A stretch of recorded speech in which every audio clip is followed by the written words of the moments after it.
How does the practice of fasting and simplicity contribute to mental clarity? क्योंकि जैनिज्म के अंदर देखा गया है कि फास्टिंग और सिंप्लिसिटी पे बहुत ज्यादा एम्फेसिस डाला गया है.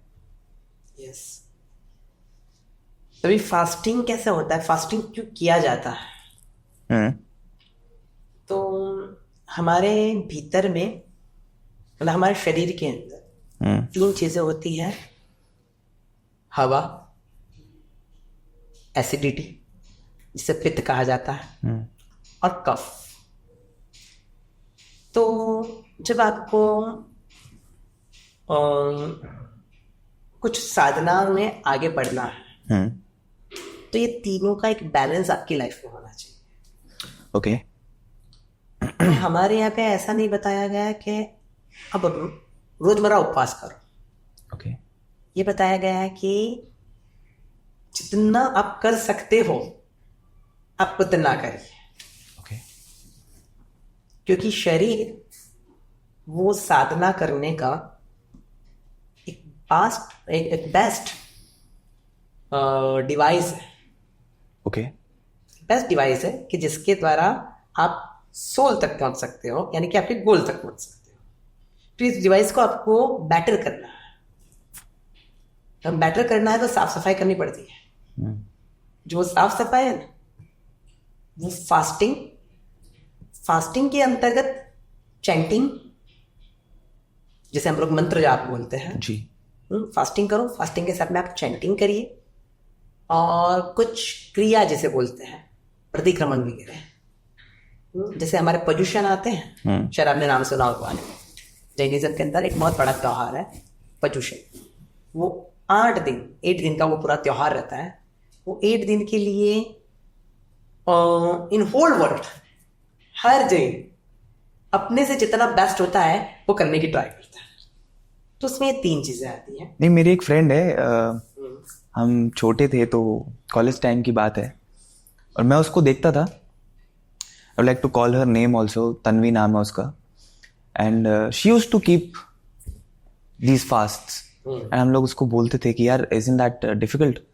तो उसमें मेरे ख्याल से जल भी नहीं, जल पी भी सकते हैं, पीते हैं, बट बहुत जितना वो दिन में कुछ होता है.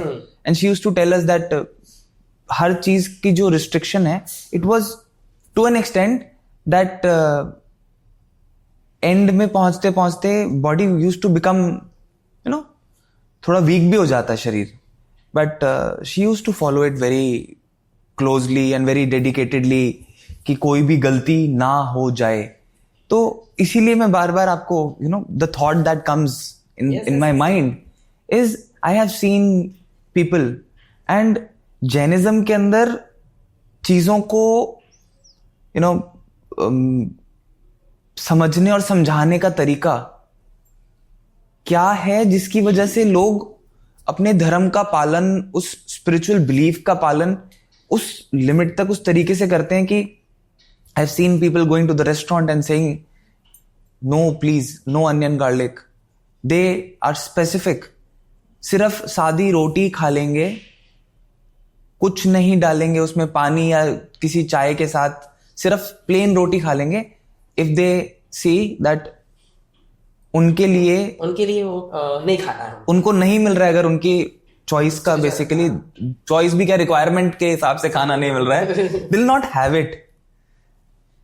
रिक्वायर्ड या चॉइस से भी ज्यादा आप ये बोल सकते हो उनके रूल्स के हिसाब से नहीं मिल रहा. वेल डिफाइंड रूल्स बोलूंगा मैं, कि क्लैरिटी इतनी है कि नहीं चलेगा तो नहीं चलेगा. From there I will ask you, what is the role of a guru in guiding a person towards mental clarity and reducing mental unrest? तो एक साथ में कितने सवाल पूछ रहे हो? 2. क्योंकि इतनी क्लैरिटी है, और जैनिज्म के अंदर गुरु को फॉलो करने का काफी बोला जाता है कि you have to follow your guru, right? तो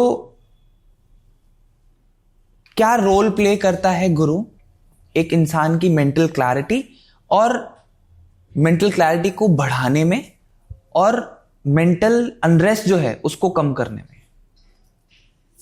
हम लोग ऐसे हम सिंपल आज की यंग जनरेशन के साथ जब बात करता हूँ तो मैं 2 चीज़ें कहता हूँ कि आपकी लाइफ में अचीव करने के लिए एक सेंटर होना चाहिए। इस सेंटर पॉइंट तक मुझे पहुंचना है, और वो सेंटर तक पहुंचने के लिए आपकी लाइफ में एक मेंटर होना चाहिए। राइट। और पूरी दुनिया को देख लो जी। कि बिना कोच के कभी कोई स्पोर्ट्समैन अपना परफॉर्मेंस नहीं दे सकता। तो जो रोल एक कोच एक स्पोर्ट्स पर्सन की लाइफ में करता है, वही रोल एक गुरु एक सोल पर्सन की लाइफ में करता है। कि स्पोर्ट पर्सन का स्पोर्ट बेटर हो, इसके लिए कोच ट्राई करता है, और सोल पर्सन का सोल बेटर हो, इसके लिए एक सदगुरु अपनी बेस्ट ट्राई देते हैं। बेस्ट ट्राई अब किस तरीके से की जाती है, जो प्रोसेस है, प्रोसेस में थोड़ी समझाने का प्रयास करूंगा आपको। तो हमारे यहाँ पे प्रवचन होते हैं। ओके। कि जैनिज्म के अंदर लॉट ऑफ स्क्रिप्ट्स है। शायद मैं कहूंगा तो 5-10 करोड़ श्लोक से ज्यादा ओके। हमारे ग्रंथ होंगे। और ऐसा कोई सब्जेक्ट नहीं जिसके बारे में जैनिज्म में समझाया गया हो। Each and everything, even material भी क्या होता है, जैसे कि हमारे यहाँ पे पन्नावड़ा नाम का सूत्र है जिसके अंदर आज से 2500 साल पहले वेव टेक्नोलॉजी समझाई गई थी। वाह। फिर भगवती सूत्र है जिसका 18वां भाग, जिसे हम लोग शतक बोलते हैं, वो 18वें शतक में न्यूक्लियर टेक्नोलॉजी समझाई गई। वाह। ठीक है। आज भी अगर वो श्लोक पढ़े और न्यूक्लियर साइंस को पढ़े तो हम लोग समझ सकते हैं कि कहीं ना कहीं पे न्यूक्लियर साइंस के पीछे उन श्लोकों का कहीं ना कहीं पे कुछ भाग तो रहा है। ये तो मैं सिर्फ 2 उदाहरण के तौर पे बता रहा हूं। उसी तरीके से आज से हजारों साल पहले वनस्पति के अंदर जीव है, ये बात जैनिज्म चिल्ला चिल्ला के कह रहा था। जगदीश चंद्र बोस जी ने जब प्रूफ किया तो लोगों ने वो मानना चालू किया।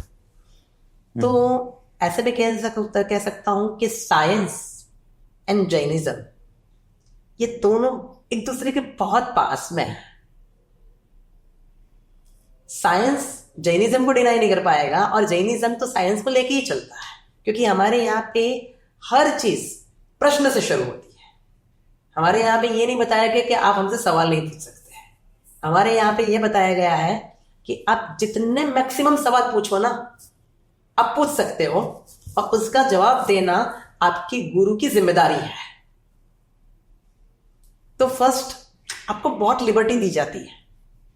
अब जब हम लोग उनको समझाते हैं तो हमारे यहाँ पे ज्ञान लेने की 5 स्टेप्स बताए गए हैं। फर्स्ट स्टेप इज वाचना, सेकेंड स्टेप इज पृच्छना, थर्ड स्टेप इज परावर्तना, ओके, फोर्थ स्टेप इज अनुप्रेक्षा एंड फिफ्थ स्टेप इज धर्मगता। वाचना का मतलब क्या होता है कि गुरु जो बोल रहा है आप उसको सुनते हो, और गुरु की जिम्मेदारी है हर चीज विथ लॉजिक, विथ स्क्रिप्ट्स और विथ आपकी जो लाइफस्टाइल है उसके साथ में कनेक्ट करके आपको आपके हिसाब से धर्म ग्रंथ समझाने का प्रयास करें। दैट इज वाचना।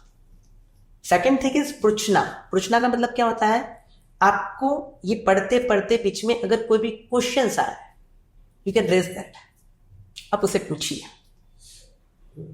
और जैसे साइंस बाल काले क्यों है ये पूछ के पैदा हुआ, होठ लाल या पिंक क्यों होते ये पूछ के पैदा हुआ, पत्ते ग्रीन क्यों है ये पूछ के पैदा हुआ। उसी तरीके से जैनिज्म हमारे यहाँ पे शिष्य प्रभु को प्रश्न करते हैं, यानी कि गौतम स्वामी जी हमारे जो भगवान महावीर के पहले उनके फॉलोअर थे, पहले उनके शिष्य थे, पहले उनके गणधर थे, उन्होंने प्रश्न पूछा कि भगवान सृष्टि का संचालन कैसे होता है, ओके, भयवम किम तत्तम, ऐसा प्रश्न पूछा गया और भगवान ने 3 जवाब दिए कि एक मटेरियल पैदा होता है, एक मटेरियल सस्टेन होता है और एक मटेरियल डिनाई और डिस्ट्रॉय होता है। ये 3 प्रश्न से फिर धीरे धीरे बाकी सब धर्म ग्रंथों की रचना हुई। सो सेकेंड थिंग इज पूछना, कि आप सवाल पूछिए, और वो सवाल की जब क्लियरिटी होती है तो वाचना का स्टेप हुआ, फिर पूछना का स्टेप हुआ, फिर हुआ थर्ड परावर्तना। आपने जो पाया है आप उसको रिवाइज करिए। वो रिवाइज करते करते भी अगर आपको कोई सवाल आता है तो आप वो सवाल वापस से रेज कर सकते हैं। फोर्थ स्टेप है अनुप्रेक्षा। अनुप्रेक्षा का मतलब क्या होता है कि आपने जो सुना उसके ऊपर आप सोचिए कि ये ज्ञान जब गुरु आपको दे रहे हैं तब तक गुरु का है। मैंने एक विचार आपको दिया, लेकिन उस विचार के ऊपर आपने सोचा ये सही है गलत है, मैंने बोला इसलिए आप सही मानो वो बात नहीं है। आप खुद सोचो। अनेकांतवाद जो बोले थे ना, अब हर पहलू से उसको सोचिए, जिसे बोला जाता है अनुप्रेक्षा, कि भाई आप उसको अलग अलग तरीके से सोचिए। This is right, this is wrong, ये इस वे में बराबर है, इस वे में बराबर नहीं है। और ये जब आपका धर्म चिंतन हो जाता है, इन फिफ्थ स्टेप, आपको जो रिसर्च अच्छा लगा है आप दूसरों के साथ में शेयर करिए। तो ये 5 स्टेप के अंदर हम हमारे फॉलोअर्स को समझाने का प्रयास करते हैं, तो उनको बहुत लिबर्टीज मिलती हैं, उनको बहुत मौके मिलते हैं, उन्हें बहुत लॉजिक मिलते हैं, उनकी हर शंका का समाधान होता है। तो ओपनली जब वो समझ सकते हैं तो फिर ब्लाइंडली वो फॉलो करता है।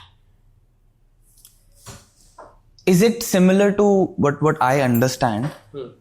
Is it similar to पूजा, अर्चना, स्तुति, वंदना, जो ये कॉन्सेप्ट्स हैं? नहीं, पूजा अर्चना एक अलग कॉन्सेप्ट हो गया। ये पूरा माइंड कॉन्सेप्ट ये पूरा माइंड कॉन्सेप्ट है।